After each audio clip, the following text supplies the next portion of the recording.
Sang kakek yang terluka. Surat 1 Petrus 2 ayat yang ke-24 berbunyi demikian. Ia sendiri telah memikul dosa kita di dalam tubuhnya di kayu salib, supaya kita yang telah mati terhadap dosa hidup untuk kebenaran. Oleh bilur-bilurnya kamu telah sembuh.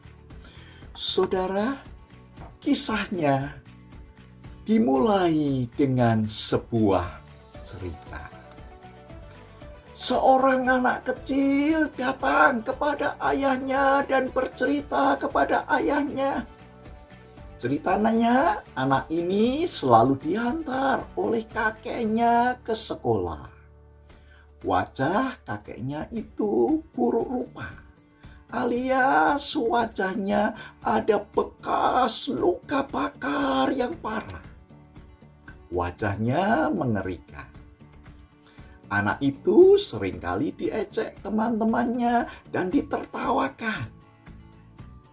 Lalu dengan kekesalannya anak ini bercerita kepada ayahnya. Ayah, aku sering diejek teman-temannya, katanya wajah kakek itu buruk rupa. Saudara, ayah yang bijak ini hanya tersenyum, lalu memanggil anak itu mendekat. Ayah ini hanya menjawab dengan kalimat yang sangat singkat, tapi membekas di hati anak itu. Katanya, anakku, jika wajah kakekmu tidak terbakar, maka engkau juga ayah lebih dahulu mati terbakar di dalam rumah lama kita yang diluluh latakan oleh api. Karena kakek yang menerobos api itu, kakek menggendongmu, lalu kakek menyelamatkanmu. Wajahnya terluka oleh luka bakar itu. Sejak saat itu, anak kecil ini menjadi bangga dan senang pergi bersama kakeknya, lalu menceritakan kepada teman-temannya betapa hebatnya perjuangan kakek untuk menyelamatkannya. Saudara yang dikasihi oleh Tuhan, surat 1 Petrus 2 ayat 24b berkata, oleh bilur-bilurnya kamu telah sembuh.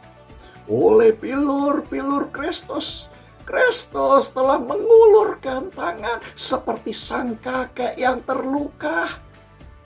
Juga dengan Kristus, sang anak domba Allah, menyelamatkan kita orang berdosa dengan luka-lukanya di kayu salib. Kalau kakek dengan tangan yang terulur masuk dalam panasnya api itu, tangan, badan, wajah kakek bukan hanya melepuh panas, tapi sakit, terluka, terbakar. Keluarganya diselamatkan. Henry Nouwen mengatakan hal yang sama dalam tulisannya seperti berikut ini.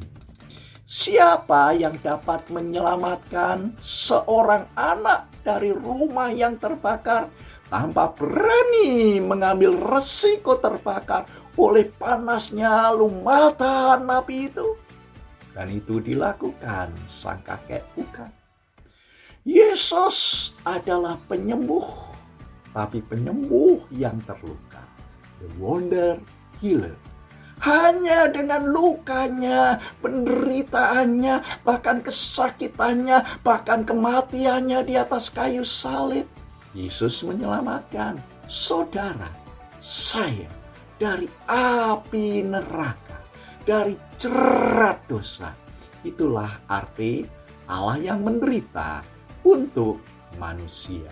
Ketika Kristus memberikan cinta Allah yang sejati untuk merangkul saudara dan saya. Tuhan, ajar aku menghargai bilur-bilur lukamu.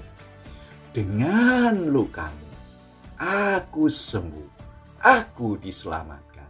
Tuhan memberkati kita. Amin.